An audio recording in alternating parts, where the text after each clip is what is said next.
New games and macOS Catalina are here. Sayonara Wildhearts is over. For me, this is all about Apple Arcade.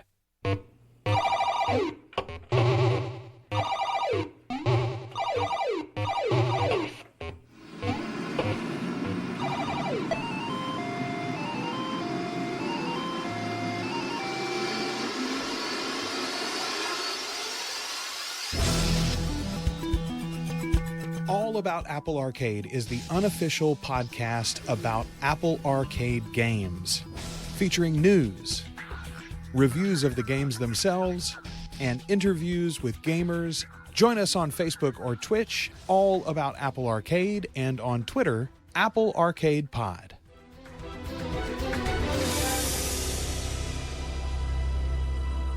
Welcome to All About Apple Arcade. I'm your host, Joel Sharpton. We're no longer the only podcast in Apple Podcasts about Apple Arcade. There's actually a couple of new shows that have now launched to join us covering this topic, but we're still the first, and maybe hopefully we're your favorite.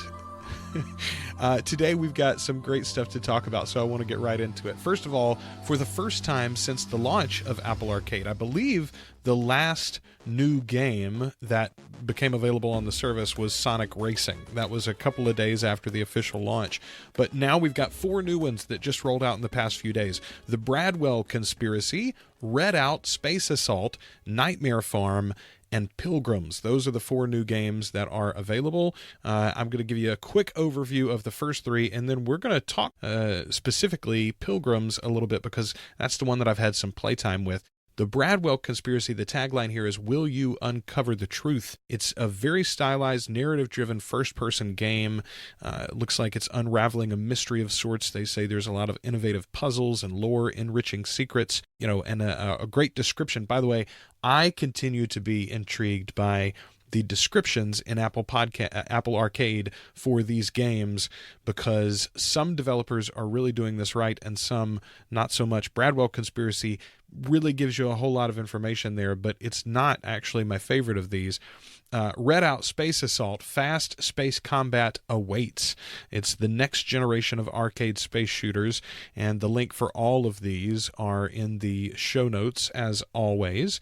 That's the second game that's available now. Nightmare Farm, the third one. In this dreamy world is the tagline for it. The story of a painful nightmare spinning in a bright world. Interesting story-driven game there. I haven't gotten to play this one, but actually some of the art design, I don't know why, but the little house that it shows here made me think of the Smurfs at first. Interesting-looking game, and I'm excited to give that one some time, but I just haven't gotten into it yet at all.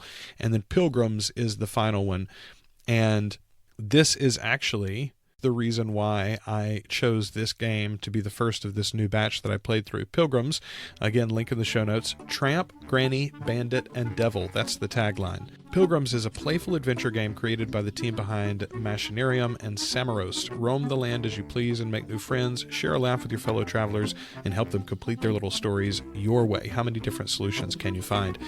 But then here's what I love. In the description on Apple Arcade, it says, "It is most enjoyable if you're into," and then there's like 4 things there: playfulness and a little explanation, replayability and an explanation, handcrafted appeal and an explanation, original music and an explanation. I loved that. I loved that it broke it down like that for me. Apple Arcade developers, if you're listening to this show, and I hope that some of you are, this is what you need to do. One of the things that and maybe it was required even with the launch, one of the things that I noticed with the first batch of games, almost all of them, the first paragraph of their description was all the same, and it was effectively a tagline for Apple Arcade. Play this game on Apple Arcade, which features hundreds of great games at one subscription price, blah, blah, blah, no ads, no in-app purchases, etc., etc. Seemed like boilerplate text that Apple might have sent. Maybe it was required. If it wasn't required, shame on you for all using it, honestly. You've got that. Space is limited, I believe, but whether it is or isn't, this is the way to do it. Go look at Pilgrim's description in Apple Arcade and copy that mode. It is most enjoyable if you're into. Tell me why I want to play this game and what sort of player might be good for the game that you're trying to get me to play. That's the way to hook me in. That's the way that Pilgrims got me. It's the reason why I chose Pilgrims as the first game of this batch that I was going to play. Speaking of, I did play almost an hour I spent on Pilgrims. I streamed it. You can catch it, link in the show notes, by the way, but you can catch us streaming from time to time at twitch.tv/allaboutAppleArcade. That's our Twitch account there. But I played an hour of Pilgrims. Pilgrims is an interesting game. One of the things that Kelly and I talked about in the last episode is you've got to give me an on-ramp, right? If I'm trying your game for the first time, you've got to explain yourself. What is the point of this game and how does it work? Pilgrims, I think, actually, as esoteric a game in some ways as it is, as different than any of these other games that I play, and it is very different, it walked me into that difference pretty easily. The tagline for the game, as I mentioned earlier, Tramp, Granny, Bandit, and Devil. Those are your 4 characters. You have a Tramp character, a Granny, a Bandit, and a Devil, and they are cards that you play into scenes. There's a large map that you can play out across, but the individual interactions all take place at a specific location. So there's maybe only 16 or 20 locations in the whole game or something like that. You find items throughout the game, simple items like a broom or a pistol or a bottle of wine or a cooked fish or a fishing rod, all these sorts of things. Very, very interesting. And you use those items to interact with the individuals along the way, and you solve their problems. You give them their happy endings. It is an adorable little game. I cannot recommend enough that you go and watch a little bit of the video stream if you're interested in this, or just hop into it. If you're an Apple Arcade subscriber, that's the beauty, right? Once you hear about a good game, you can just give it a try and see if it's for you. One of the things that I thought was so successful about this game, it is developed by an international developer, Amanita Design SRO.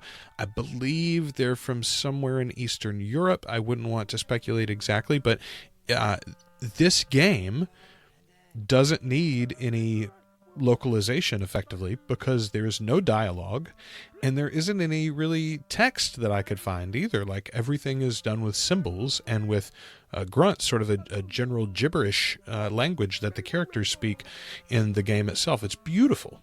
Combines very nicely with the music. You should be hearing some of that now under this.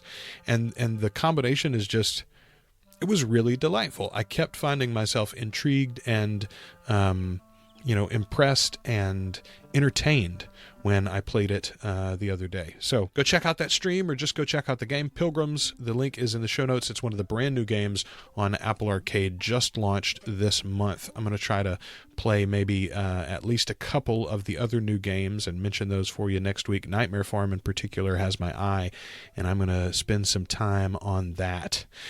All right. What else do we have to talk about today? Well, there was a big bit of news that happened between our last episode and this one. macOS Catalina is now available, including Apple Arcade support. So you can, in fact, play your Apple Arcade games on your Mac now if you're willing to update. I will say to you, if you have software that you're not certain about the development process, Catalina breaks a lot of things behind the scenes. So there's 32-bit apps. There's a lot of, in particular for me in the audio world, there were a lot of audio applications that I had been told are not going to be updated in time. The only thing that I found actually mission critical for myself was an app from Ecamm called Call Recorder, which I use to record my Skype calls, and that one did in fact get an update for Catalina, so it was ready in time, and I just went ahead and updated, no problems. But I will caution you, if you do work on your Mac and you're not certain that all of your applications are ready for Catalina, check with the developer's website and make sure that those mission-critical applications are ready before you update just for Apple Arcade. Lots of other places to play Apple Arcade games.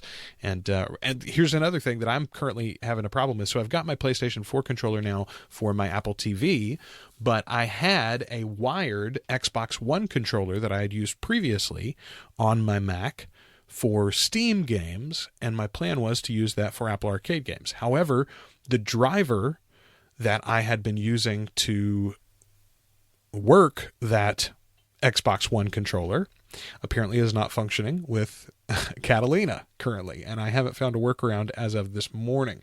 I also haven't brought my PlayStation 4 controller upstairs to connect it directly. I am going to try to connect it via Bluetooth so that I can play a little bit of Way of the Turtle and Pinball Wizard in particular. I'm planning on playing on the Mac just so that I can give you my impressions to see if anything's different next week.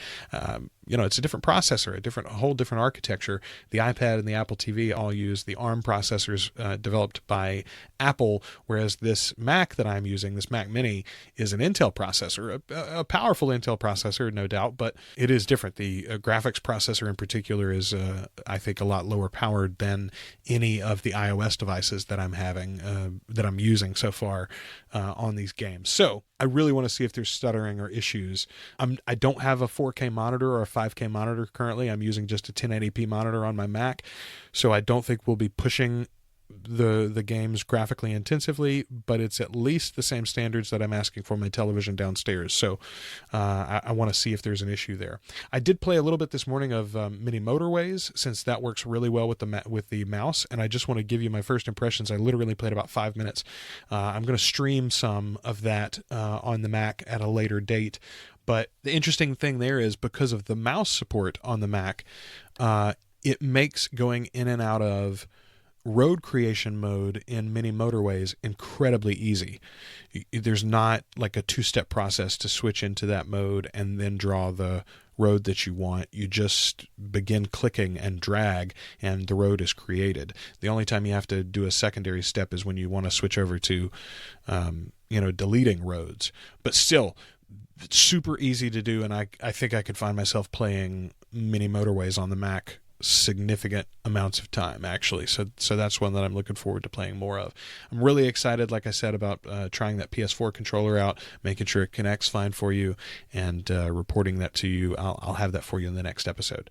So that's macOS Catalina. It's out there. Be careful to load it up, but if you don't have any mission critical apps, or if you know that they're ready like I did, then go on and dive in and get your Apple Arcade on all your devices now, on all of your Apple devices. That's exciting that it's everywhere.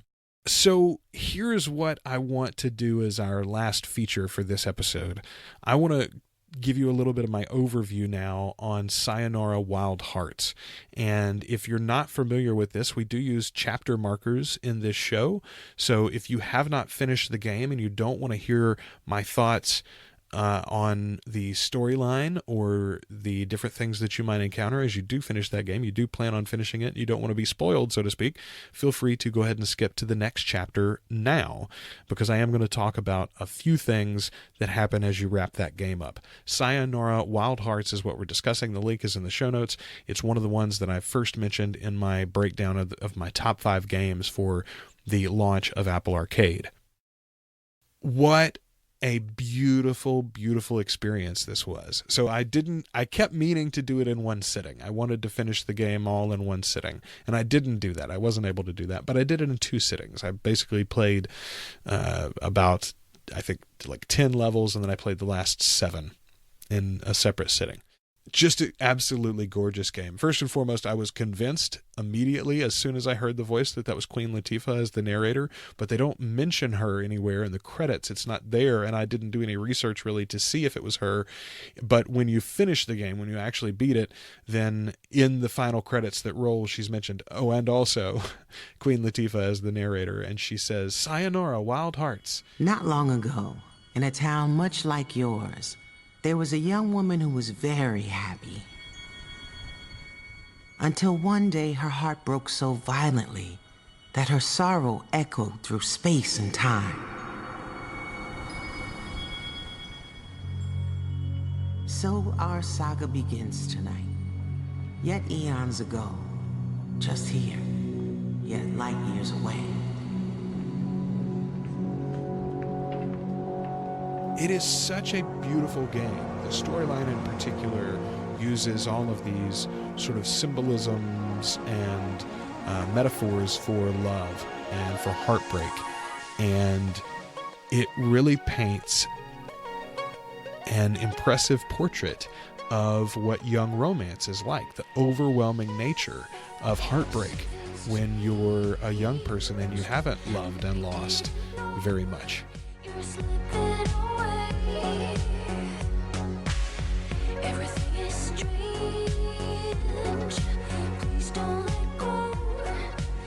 That alone makes this more than just a game. It is absolutely art. A couple of things about the gameplay that I want to notice or mention here for people that are like me, not really professional gamers in any way, not a very experienced gamer. In particular, I find as I age, maybe my twitch reflexes aren't what they used to be, or my hand-eye coordination, I don't know, but I had real issues with the final few levels of Sayonara Wildhearts. I'm going to pull up the game here on my iPad so that I can call out specifically the levels that were a joy to me, even though I had these difficulties. But all of the levels were playable because of a couple of different mechanics. And for a game like this that is really more of an experience, more art than just game, I think it is wonderful that the developer allows for these types of loopholes or game mechanics that will speed the process along and allow even an inexperienced or an ineffective gamer to complete the game and to get that experience. Not as fluidly as I might like, not as fluidly as some more experienced or, effective gamers will be able to, but still I did get to experience the game and it was delightful. The two mechanics in particular that I want to call out are, when you die, you don't go back very far. You literally go back to the last little change in the level. And if you die in the same place 3 or 4 times in a row, you're given the option, would you like to skip this part?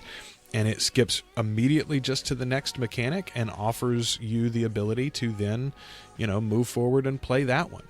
So those two things together meant that I could play through the whole game, even though by the time we got to, like Heartbreak 5, Night Drift, I really enjoyed that one. When we got to Reverie, the Reverie level, I did not even get a rank at all. My score was just over 1,000. I got 1,106 on my first playthrough. That one was terrible. My favorite level, I think, in this last batch, though, as we wrap up the game, was The World We Knew.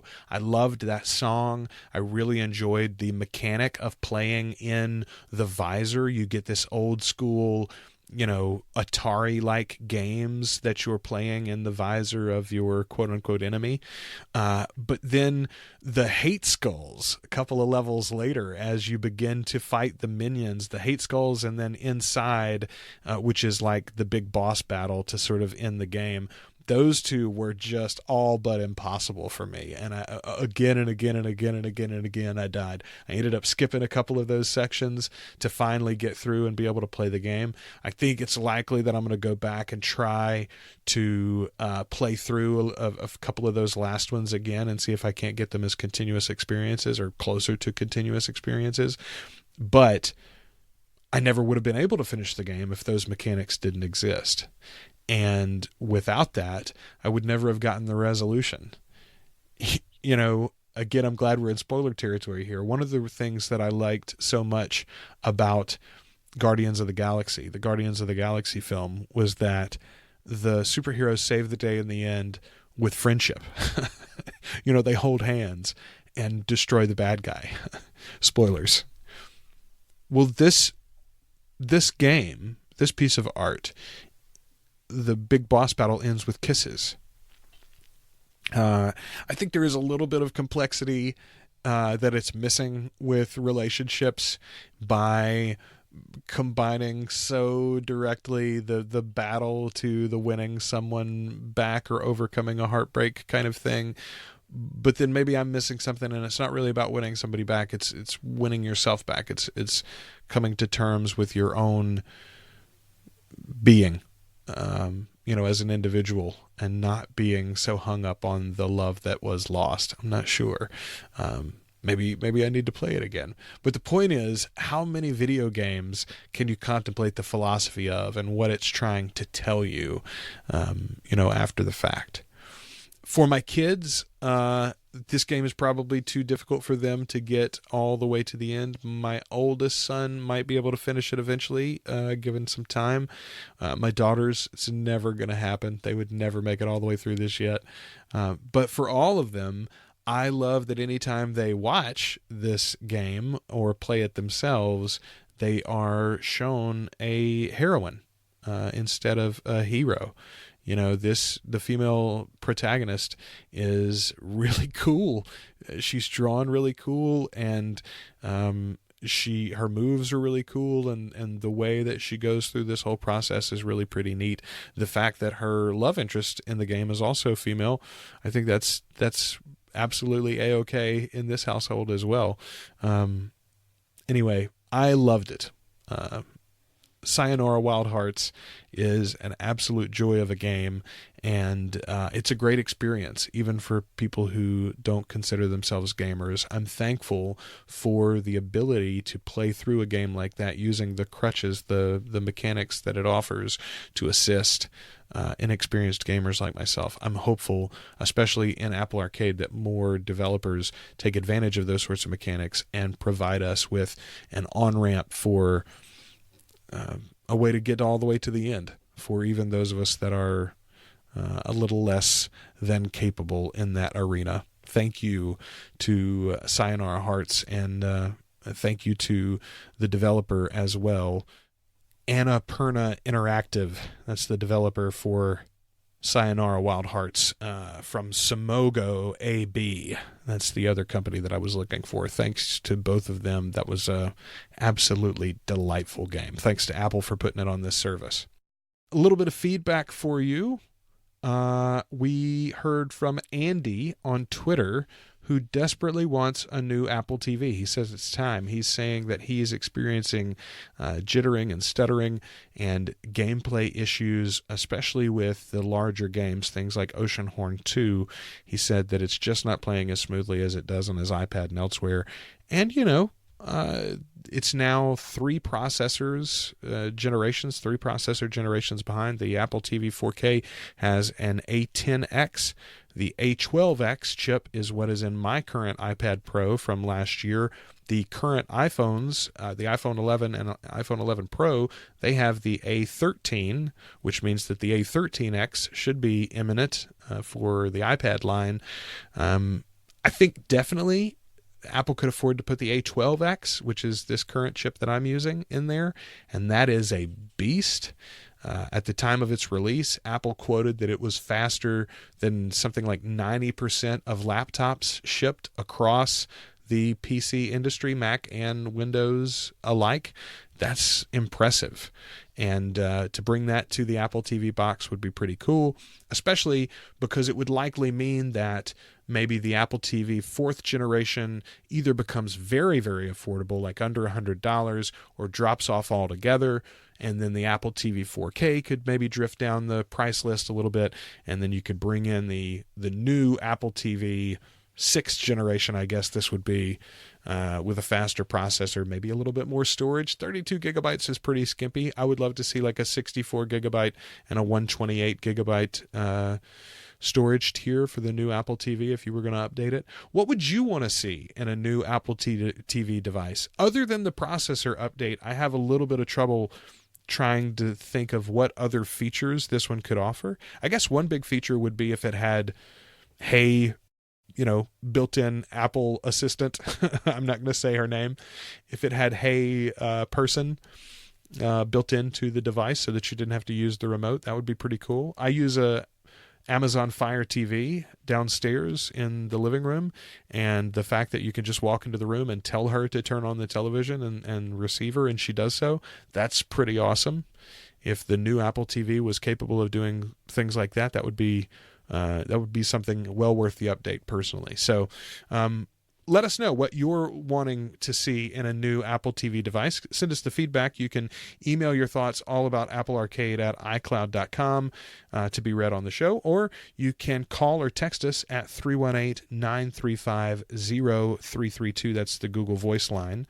Also, we did get we got an email, as a matter of fact. Just a second. Who was that from? Edward Hanato. Edward wrote in replying to Kelly's issues finding a puzzle game. He said, come on, you guys haven't tried Grindstone? That game has received a lot of coverage, and it's all well-deserved. It's easily the best puzzle game in the arcade so far. You guys should give it a go. Big thumbs up. Choo Choo Rocket Universe is also another awesome puzzle game, but it's completely different from the likes of Match 3 puzzles. So Kelly has now downloaded Choo Choo Rocket. I don't think that she's played that yet, Choo Choo Rocket Universe. She has tried Grindstone. I think we mentioned that. I don't think we mentioned it last week, actually. I've mentioned Grindstone before on the show. If you go back to the first episode, I mentioned Grindstone, and I believe I mentioned it in the second one as well.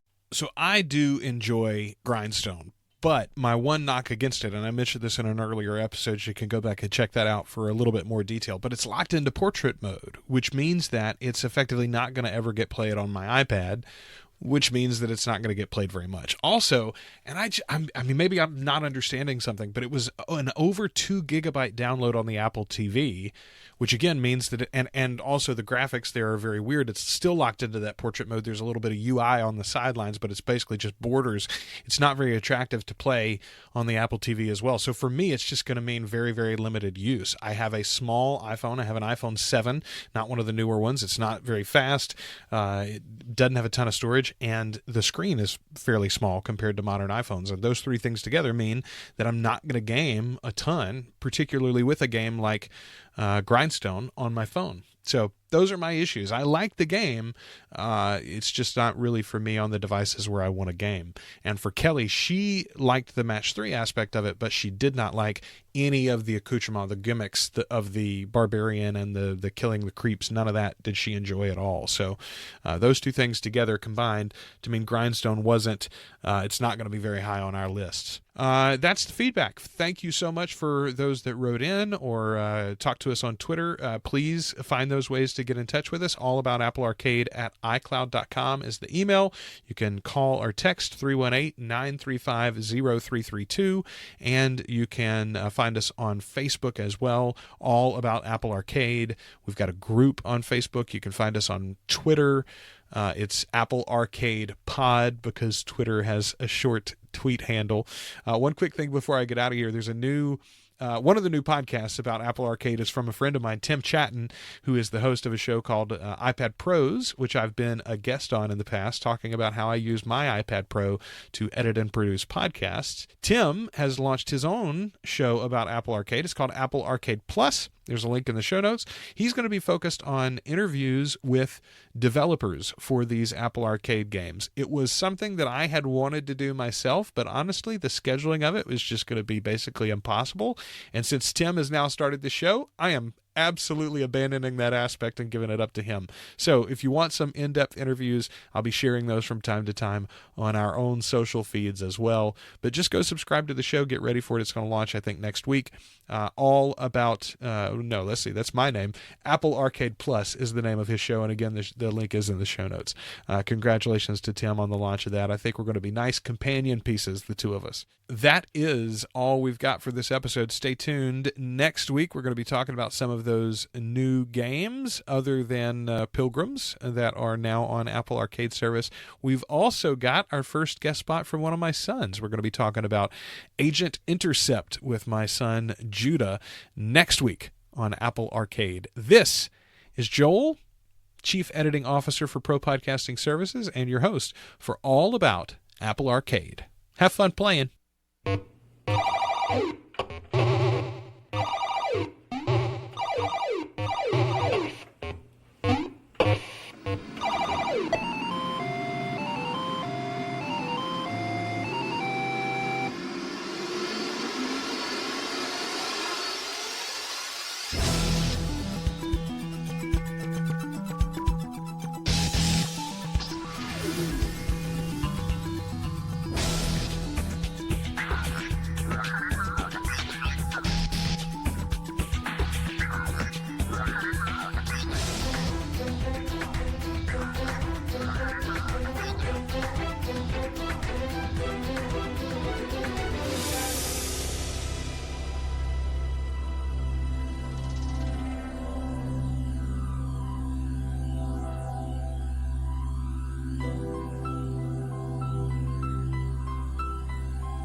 Two guys and a rogue. I'm one guy, I'm the other. and this is the network.